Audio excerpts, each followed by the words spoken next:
Welcome in to the Mile High Hoops post-game playoff podcast. We are here in the playoffs. It's Anilo Piro. I am Jake Shapiro, and Russell Westbrook clutched up for the Denver Nuggets in game one against the Los Angeles Clippers. It was a combination of some disastrous decisions from Russell Westbrook and some absolute clutch plays, making three big-time layups, hitting a big shot, and ultimately making the game-deciding poked ball steal type thing. AP, how shocked are you that Russell Westbrook is the thing that turned the tide in game one for the Nuggets in the playoffs? I'm pretty shocked, Jake. I'm pretty shocked because you saw the game plan tonight from the Clippers was to essentially let anybody but Jokic try to beat them. And it was an interesting game tonight for a number of reasons, as we'll talk about on the show here tonight. But that was the full Russell Westbrook experience. Some good, a little bit of bad, and some more good. So, an action-packed game. I don't think I'm feeling quite as good, though, as most of Nuggets Nation out there. Like, I think this is honestly more about the Clippers losing than it was the Denver Nuggets winning. Okay, I respect the belief. We'll have some fun on the show tonight. Although I do want to say 15 more.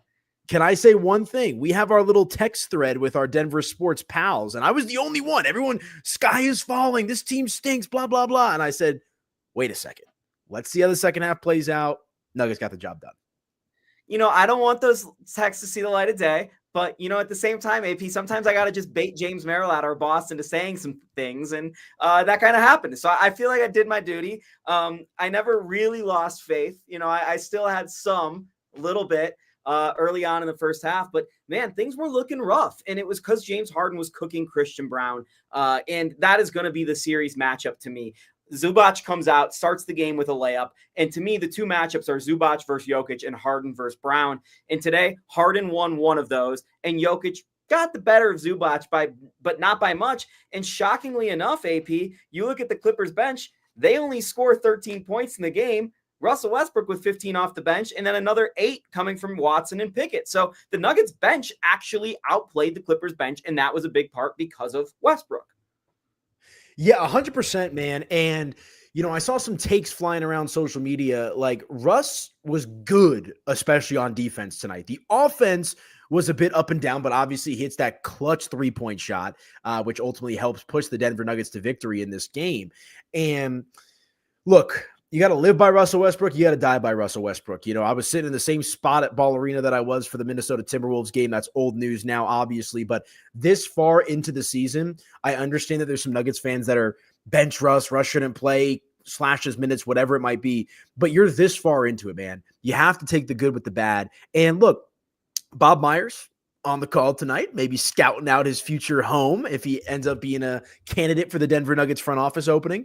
But, he said it on the broadcast, and I caught this after the game, that, he's a guy that, I'm paraphrasing here. Like I said, you got to take the good with the bad, but he will make more right decisions oftentimes than not than bad decisions. And that's the true value of a guy like Russell Westbrook and that veteran presence. So, look, interesting game. We'll dive into the details, but bottom line is Denver does not win this game without Russell Westbrook. Love him or hate him. Yeah, and there were times even in the overtime where I'm sitting there going, I think it's time to put MPJ out there. It's been a little too much Westbrook, but with MPJ out there, he doesn't make that play that Westbrook did to tip the ball on the final Clippers possession of overtime. And Russ, I talked to him after the game. He said, yeah, I knew exactly the play they were running because I was there. So, at times you're like, well, Russ's basketball IQ is elite, no doubt about it. He's one of the best players in the history of the game. There are decisions he makes, like the going up on that shot in overtime when the Nuggets should have eaten the clock, or his fast break layup at the end of in the fourth quarter. Like, there are decisions he makes that you would bench a JV basketball player for, but then there are other things he does on the basketball court that are such high level IQ plays that the only other guy in the Nuggets making them is Nikola Jokic. And frankly, he's not fast enough to do some of those things. Yeah, 100%. And that's why I keep going back to take the good with the bad, because there's no question to your point about Russell Westbrook's IQ as a player, right? Like, he's a very intelligent player. The problem is it's all or nothing, and it's always all and it's never nothing unless he's out of the game, right? And so, look, tonight, I'm sure there's a little extra juice with him playing the Clippers, right? A team that essentially gave up on him. DeAndre Jordan, I know, didn't play tonight, and that's another aspect that we'll try to monitor throughout the course of the series. But, it felt like I was with our colleague Josh Dover along with Cecil Lammy up in the press box.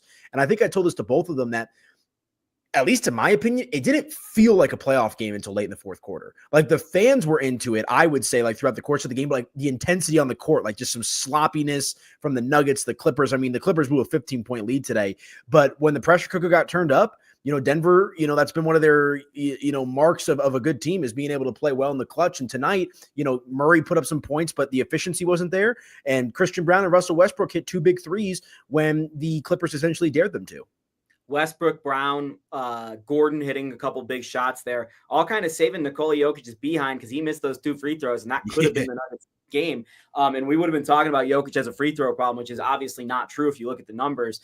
But those were 2 rough free throws to miss. And I think Jokic was a little rattled there in the fourth quarter between the ball thing with Van Gundy, they fighting over the ball, and then also the technical he picked up, which was just an obscene technical. And people will forget this, but right before that play, he got called for that double foul with Ben Simmons. So there's 3 just really brutal decisions that the referees make or don't make going against Nikola Jokic that kind of rattled him, and they needed someone else to step up and help them close tonight. Obviously, everything kind of settled with Jokic. I thought that Jokic bucket in the post on Zubac to pull the game back to like 5 was really what sparked them with about 6-7 minutes left. But you look at the totality of clutch time, and this win does not happen, as you said, without Russell Westbrook.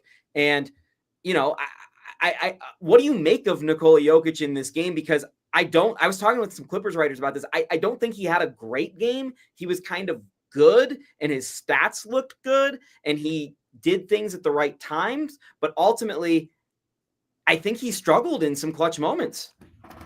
By his standards, of course. And we're used to Nikola Jokic, essentially being perfect out there, specifically in the clutch. I mean, looking at his numbers tonight, 29 points for Joker, 9 rebounds, 12 assists. So, he stuffed the stat sheet in that department. But you're right. Like he also throughout the course of the game, like he could have had 30 plus tonight. He missed a handful of bunnies, missed a couple of 3-point shots as well, or at least I know 1 3-point shot. Let's see, he went 1 for 4 for 3. So, obviously not great there, 25% clip.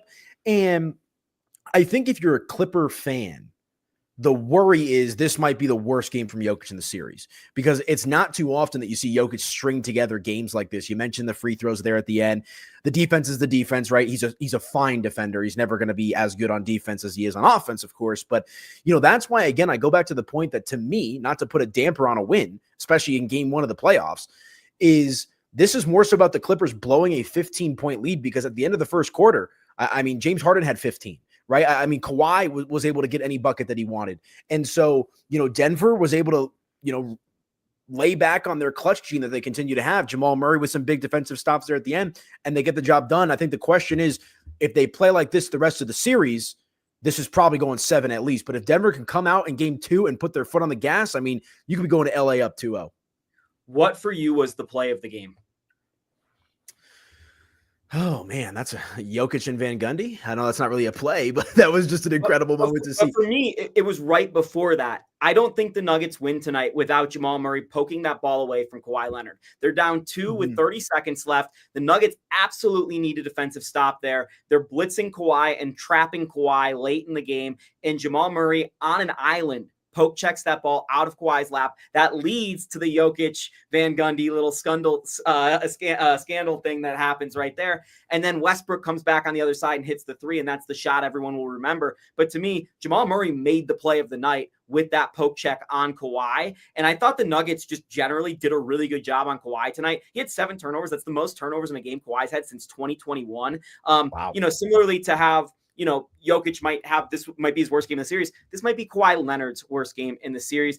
Ivica Zubac was terrific. James Harden was terrific. But Kawhi, besides that second quarter, I don't think had that great of a game. And in that second quarter, he was really cooking. Yeah, no, 100%. And I like what you said there about how this could also be Kawhi's worst game of the series because when he's out there and he's healthy, he's an absolute force. I know that it's been a few years since he won that chip in Toronto, but that's definitely something you've got to monitor here if you're Denver. But going back to your play of the game question, like you could go Murray, I'll go the Russ shot just because there's a reason why Russell Westbrook was that wide open, right? And it's one thing for Murray to make the steal and give the Nuggets that opportunity. It's another thing for somebody not named Jamal Murray or Nikola Jokic to convert that opportunity. So I think kind of twofold here, the sequence that led to that. And it's funny because I tweeted at like the 4-minute mark in the fourth quarter, something like, wow, they're really going to close with Russ over MPJ. And I didn't have a problem with it because the way MPJ's been playing, I've just been the guy pining to say Russ is not the preferred closer. And right at that 4-minute mark in that timeout is when the Clippers adjusted their defense and said, we're just going to let Russell Westbrook do whatever he wants with the basketball. And it turned out to be good for the Nuggets tonight, but you could see that was the Clippers strategy. They learned from themselves last year in the playoffs of letting Russ do whatever he wants with the basketball can have negative effects. The Nuggets found a way to bottle it and turn it into a positive for them, which I think is just the most important part of this series, and that being such an X factor. Again, you talked about Christian Brown hitting that shot. That really was the dagger tonight. CB was flying his butt off. He made 2 pick six steals. He flew into the crowd. I talked to him after the game. He had a bloody knee. He had a strawberry on his knee, and he was calling it a boo-boo, which is pretty funny. And I asked him if he was going to need to see the training staff after the game, and he said, I think that'd be the softest reason to see the training staff. And to me, that's what I loved about CB is he played the most minutes of his career in the playoffs so far tonight. He had a really rough first quarter against James Harden where James Harden goes for 15. Rest of the way, James Harden only had 17. The Nuggets defense got a lot better progressively throughout the course of this game. And I think they got a lot more aggressive and physical as well. And that starts with CB, who is the most important defender, even if Russ was the most impactful tonight.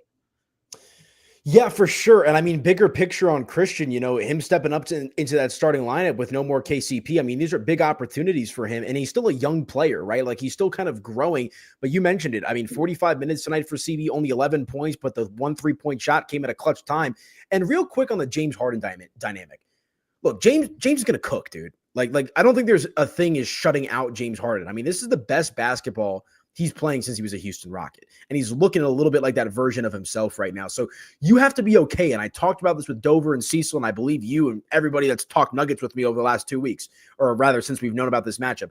Is it Norman Powell that's going to beat you? Is it Zubac that's going to beat you, right? Because you know that Kawhi and James Harden are going to get theirs. And that was alluded to in some of the questions tonight that we heard from the media post-game. So I hear you. I agree with you in regards to James cooking, but to your point, they really did a good job of clamping down. I guess the thing for me is don't be surprised when James Harden goes for 30 in game 2 and beyond. Well, what's the thing DA said all week in practice, the Nuggets interim head coach? He said, it's not necessarily about Harden and Kawhi or Jokic and Jamal. It's about these role players. He mentioned Derek Fisher killing the Rockets when his dad was the coach of the Rockets. And, Russ hits 15. Christian hits 11. Aaron Gordon had 25 tonight, 8 of 10 from the line, hits a 3. There was one point in the game where Rocky had more made threes than the Nuggets, damn near. So it's these guys hitting those shots. And conversely for the Clippers, you go through it. Nick Batum was the killer tonight. If the Clippers win that game, Nick Batum was the guy who separated it. And we kind of felt that going into the series that he was a guy who could flip it. The backbreaker threes were the Chris Dunn's hitting threes. It wasn't necessarily Kawhi and James getting theirs. But to me, the big adjustment the Nuggets made from the regular season, and we knew there would be a lot from this matchup because the regular season with these two teams happened so long ago. Their last game was when the LA Fires were going on. The biggest adjustment the Nuggets made from the regular season to the postseason with the specific Clippers matchup is they found a way to quiet Norm Powell, who was kept to 12. And getting that third Clipper not going, I think, was the big difference for the Nuggets on defense. 100%. And again, going back to the point that I just made, you expect James Harden and Kawhi Leonard to go off. So it's like, yes, Batum had a couple of nice shots today, but Norman Powell, was a guy who was playing at an all-star level throughout the course of the season. And I think what David Adelman was talking about and what you mentioned earlier in regards to the role players, man, I even think back to that championship season, Bruce Brown off the bench, Christian Brown off the bench, right? Denver doesn't win. Exactly. They don't win. They don't win that NBA championship without him. And you bring up Derek Fisher, the guy that comes to mind for me is Shane Battier with the Miami Heat back in the day, right? As good as the Heat were with LeBron and Chris Bosh and Dwayne Wade, there were still the Shane Battiers of the world that would come off the bench and do what they needed to do to help push that team to a championship ring and whatnot. So look, it's one game. I'm not trying to go that far. But again, you saw the role players step up, and frankly, a night to go back to where we started this conversation, that the Nuggets were far from the best version of themselves. Stat of the night for you right here as we kind of look forward a little bit and something we can read to. The Nuggets got killed rebounding-wise in the first quarter of the game. AP, do you know what the rebound count was by the end of the game? Tell me, Shap. Nuggets +1, 45-44. Wow. Wow. They were monsters on the offensive glass in the third, fourth, and then into overtime, particularly the last 8 minutes of playing time. And the Clippers were the number one rebounding team in the league. When the Clippers get out rebounded, they tend to lose a lot of games. That's what happened tonight. So if the Nuggets can find a way to bring that rebounding effort in game 2 and that out on the road in LA, where it's going to be a little tougher playing on the road, no doubt, a little bit tougher. If they can bring that rebounding effort they had for a majority of the game tonight, they're going to win this series, despite how bad it looked, despite how ugly it looked. And I talked to CB, I talked to Jamal, I talked to Russ, and I talked to Nikola about this tonight. It's not always going to look pretty for the Nuggets. And that's something DA has preached in his short time leading the Nuggets. They need to find a way to win ugly games, to be gritty. It was a staple of this Jokic era for years and years, is they found ways to win these gritty, nasty games that do not look nice, where Jokic and Murray just pop kind of late, but it's a slog. They found a way to win tonight. And they haven't done that much in the regular season, particularly at home. It felt like when they were at home and they got punched in the mouth like that early in the first quarter, most of the season, they fell apart. That's that Cleveland loss. That's that New York loss. It wasn't what we saw tonight. Yeah, no, 100%. And I mean, there was a few different sequences. I can remember Jokic going up for a bunny miss, AG scrapping for the rebound, Jamal Murray missing from the elbow. I mean, AG was getting beat up there tonight. Jokic as well with the rebounds. And maybe now that I've had some time to digest it, and maybe because I'm just spoiled watching Nikola Jokic, that I expect greatness game in and game out, and I expect these guys to convert open looks. What you're saying, I think, is 100% true. This is maybe 75, maybe 80% of what the Denver Nuggets can be, I think, totality-wise. And look, the Clippers are a really good team. What were they, 9-1 in their last 10 games entering into this playoff matchup? You dropped the rebound stat there as well. And if you're a Clipper fan or a player or Ty Lue or Stan Van Gundy, that's going to be a hard win or a hard loss to kind of get back up for game 2 with. Because you're sitting there, we were up 15. James was cruising. Kawhi got hot in the second, right? Batum was hitting shots. Jokic was off. Jamal wasn't efficient. MPJ was non-existent. And you still figure out a way to blow this game. Blow that 15-point lead. So I'm curious as to how Los Angeles responds now in game 2. But for Denver, you've got to be sitting in that locker room. David Adams would be like, guys, this was far from our best efforts. And I mean, this is half of what we could be. This is a shell of what we could be. So now how do they respond? I mean, you saw the body language of the players in the locker room. We saw Nikola Jokic, who's stoic as ever. I mean, I think if you're Denver, you've got to be feeling pretty good, all things considered, not just to get the win, but the manner in which you got the win.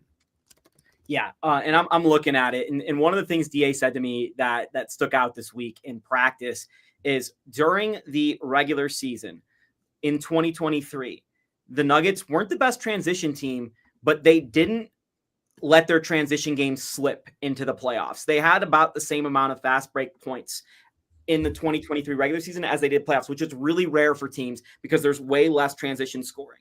AP, the Nuggets averaged this year in transition, fast break points, 20 points per game. Tonight, they had 29 points off turnover, so 16 points in transition, which is a little bit lower than their number. But in transition, in fast break, they shot 5 of 15. They were horrible efficiency-wise in the area of the game that's supposed to be the easiest. So there are numbers here, and then second chance points should be pretty easy. There's no one at the rim. They just jump to get the rebound. You should be able to get second chance points. Nuggets were 3 for 12 there. So 2 of the easiest areas for the Nuggets to score throughout the course of the regular season, they were really inefficient at tonight. So I'm with you. I think the Nuggets played bad most of the game, but there are so many numbers here that show you the Clippers blew an opportunity, and it might be their only opportunity they get, because the Nuggets can just hold serve at home throughout the series. And guess what? They go on to the second round. This was the exact recipe for the Los Angeles Clippers to win a basketball game in Denver. It was the Los Angeles Clippers style of game, and the Nuggets found a way to win it. Yeah, and compared to the championship team, this is the JV Nuggets to a certain extent. Just in regards to how everybody's playing minus Jokic, but even Jokic in this game. And I think a couple of other metrics that are interesting here is we know that Denver doesn't shoot a high volume of 3-point shots, but they only hit 9 of 27 today. That's good for 33.3%. And again, the fast break points, the Clippers outscored them there 19-16. The Clippers had more assists by 1 than the Denver Nuggets, 25-24. Like, these are things that you usually see Denver winning when it comes to them winning a ball game. You mentioned the rebounds. Denver wins that by 1. But another thing here too, and maybe it's unsung, Denver won the steal battle 11-7. The blocks, Clippers won that 6-1. So it was a blue collar effort, is the way that I would describe it, from the Denver Nuggets today. Like, this is their B-, C+ effort, just because Jamal, you look at the stats, like, okay, like, he put up 21 points, but the efficiency wasn't there. Christian, as we mentioned, with the 11, only 1 3-point shot, and MPJ just absolutely non-existent. So for Denver to come out of this game with a win, and to your point, they could lose every game on the road and they'll still win this series in 7. You've got to be feeling good, all things considered. I'm curious as to how Los Angeles now tries to counter, because to your point, this was the game plan. Like, you got to feel pretty good about, despite the loss, like, you did some good things if you're the Clippers in regards to neutralizing Jokic and some of the other guys. So do they tinker with their game plan a little bit, or do they, try to switch it up here? And how does Denver respond now? Yeah, and that's kind of where I'm at as well, AP, because one of the things DA said today is the Nuggets made multiple adjustments, obviously, throughout the course of the game. But the best adjustment they made was going back to their original game plan that did not work early, but finally worked late because they just stuck with it. And that's something that's been really interesting to me with 4 games of data. So it's only 4 games of data, granted, with DA as the leader. But you look at that game in Sacramento, and he says, we're going to get beat by Zach LaVine and DeMar DeRozan a couple times throughout the course of the game. It's going to happen. They're some of the best tough shot makers in the league. We're going to stick to the game plan and trust that it works. Eventually, the Nuggets pull away from the Kings. They win that game. You go back to the 2023 playoffs against the Phoenix Suns. Michael Malone starts the press conference before game 1 and says, our strategy for the series is this. Tough twos will not beat us over the course of 7 games. And they let Kevin Durant and Devin Booker feast from the mid-range. They did, because they knew it eventually wasn't going to work out. And then they hit the wall after Jokic stole the ball from Matt Ishbia. So to me, DA, I think, learned a lesson tonight of sometimes the best adjustment you can make is just sticking with it. And to me, that was really interesting because they came out in this zone defense, this trapping defense early. They went away from it. They got killed in the pick and roll, and then they went back to it late. And that's what got the Clippers out of their groove. It forced guys like Norm Powell, who is uncomfortable as a facilitator, to make plays. And that is a real positive sign for me, because as good as James Harden is, literally the system, he's called himself that. And Zubac is a pretty good short roll passer. The Clippers do not have a lot of playmakers on this team. And some of them, like Ben Simmons, aren't threats when they have the ball to shoot. So the Nuggets can find a way to scheme around this Clippers team, I think, rather easily, which is one of the things we knew going into this matchup. Yeah, I mean, you even just look at the numbers tonight. I mean, Kawhi, Zubac, and Harden, essentially were the bulk of their scoring. 32 for Harden, 21 for Zubac, 22 for Leonard. And you mentioned it. Norman Powell held in check to 12 points. Chris Dunn with 10. And Batum is the only guy off the bench that did anything. He was 3 for 3 for 3. Or 3 for 6 for 3, excuse me. But he hit threes. That's a lot of threes is what I'm trying to say. And Ben Simmons, 0 points in 13 minutes. Bogdanovich, 0 points in 12 minutes. And Derrick Jones Jr. with 4 points in 24 minutes. So all in all, that's the recipe. Again, Kawhi, Harden are going to do their thing. Zubac's a good matchup for Jokic, but it's who is going to be that next person for the Clippers. And Adelman's job and the defensive job is to make sure that there isn't another person, because if they do that, Denver's going to be able to win this series handedly. Okay, looking forward a little bit more. Jamal Murray, are you concerned with his legs? What did you see out of Jamal Murray's legs specifically tonight? I thought he had burst at times, but there were concerns to me about his speed. Well, and I forget the exact moment in the game. I think it was Denver had just called the timeout or something. He was limping. I mean, he did not look. And look, this is going back to Malone here talking about how Jamal's hurt. There's a difference between being injured and being hurt.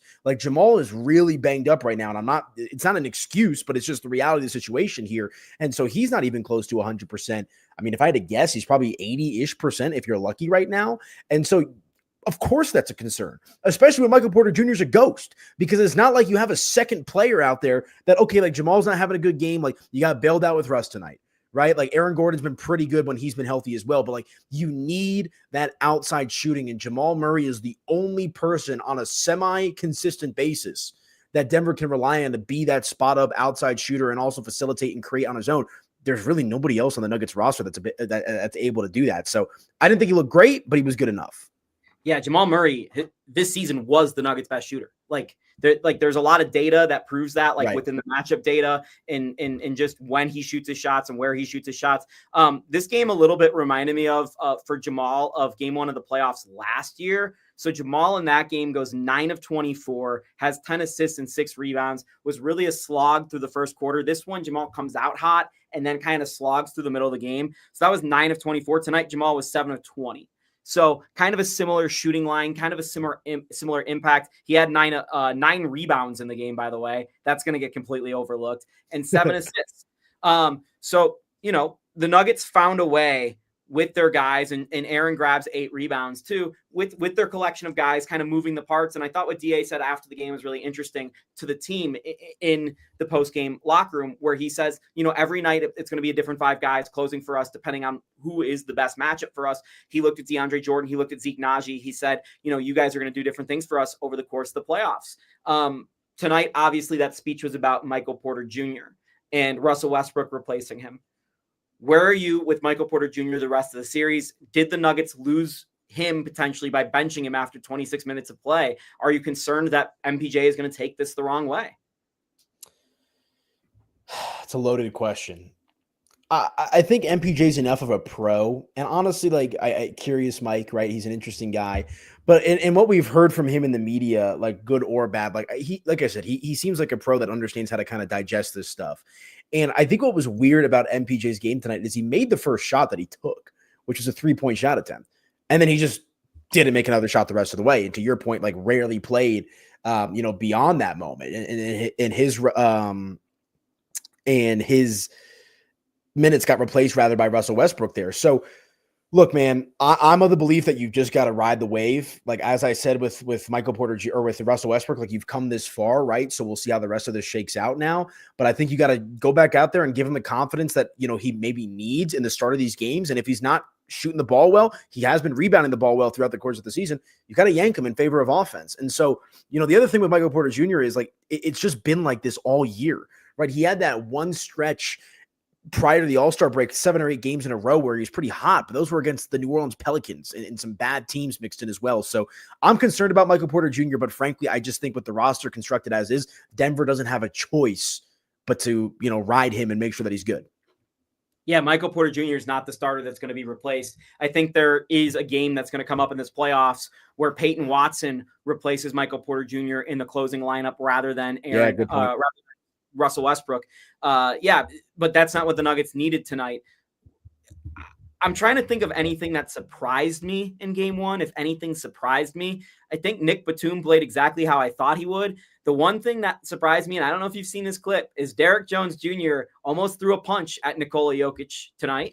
Yeah. Derek Jones Jr. hit Nikola Jokic in the face pretty violently. It was a little bit of a cheap shot, and that was not called. So the level of physicality the Clippers are going to bring, if you're going to bring it with anyone, DJ and Ben Simmons are probably the guys you want risking potentially their eligibility in that game or the rest of the series to tick off Nikola Jokic. And that's something we've seen in the past that teams try to get under his skin. The Suns did it in 2021 in the playoffs. And I just wonder if Nikola Jokic, who's already frustrated the way this season has gone and the way his defense responds to everything that goes on that side of the ball, if Jokic might boil over in one of these games. That's one of the things that surprised me and something that I'm a little concerned about because it's game 1 and Jokic was already at like a 10 out of 10 on the anger scale. Yeah, he looked frustrated out there. I mean, the body language from Joker was not great. And I understand that, he likes to chirp the refs and whatnot, just because he doesn't get the calls that, frankly, he should. Not to make this a ref show because I hate using that as an excuse, but I think anybody who's objective with 2 eyes can see that Jokic just does not get the same calls as a guy like James Harden or a guy like LeBron James. And so I think there is some validity to what Nikola Jokic does in regards to fighting with the refs. But frankly, I don't mind that because like Jokic is the stoic figure. Like maybe they just need him to get a little nasty. Like maybe they just need him to show a little passion. And then I'm not saying that he doesn't show passion, but like fire up the troops. Like, oh, my big fella's going at these refs. My big fella's getting into a brawl with Jeff Van Gundy and the players and this and that. Maybe that'll be the spark that helps wake this Denver Nuggets team up, that helps wake this Michael Porter Jr. guy up to, continue to play the version of basketball that we know they can. That's what's so frustrating about this team is we've seen them play at a high level throughout the course of the season. The consistency has just not been there. But the Jokic versus the refs versus the Clippers is definitely something to keep an eye on here. Tweeted it in 2020 in the bubble. If Jokic got chainsawed in the neck by the Clippers, the NBA would call foul on Jokic for impeding the chainsaw. It's one of my favorite tweets that I've sent. But I got to shout out our friends over at Mile High Appliance. Just got to give a quick shout out over there. Before we wrap, Vegas had this game at 2.5. Nuggets win it by 2. So Clippers covered. Really? I already looked up the game 2 line. What do you think the game 2 line is? Guess the lines. I'm stealing it from Bill Simmons. Oh, man. So you said the Clippers were a 2.5 point dog. The 2.5 point dog in game 1, and the Nuggets win by 2. I mean, how could it be any different? I think this game's got to be a pick 'em in game 2. No, I'd say 1.5, 2.5, if not just pick 'em both sides. 1.5. 1.5 after overtime 2-point win. So Vegas is not buying that this was the recipe for the Clippers and they blew their chance. Vegas thinks that the Clippers are going to have a real good chance on Monday. And that's when Anilo and I will talk to you next here on Denver Sports after game 2 on the Mile High Hoops podcast. Make sure you read all of our other content on Denver Sports. I've got a piece coming up on Russell Westbrook. You can see what happened with Nikola Jokic as well as hear from him with that situation with Jeff Van Gundy, which is just utterly ridiculous that's happened a second time now in the playoffs. And yeah, we've got everything on Denver Sports YouTube, and we got to go watch the rest of this Avs game because there's a lot happening in the Mile High. We're up 1-0. All right. Arturi Lekkinen. Mile High Hoops podcast with Jake Shapiro and Anilo Piro. We'll talk to you very soon.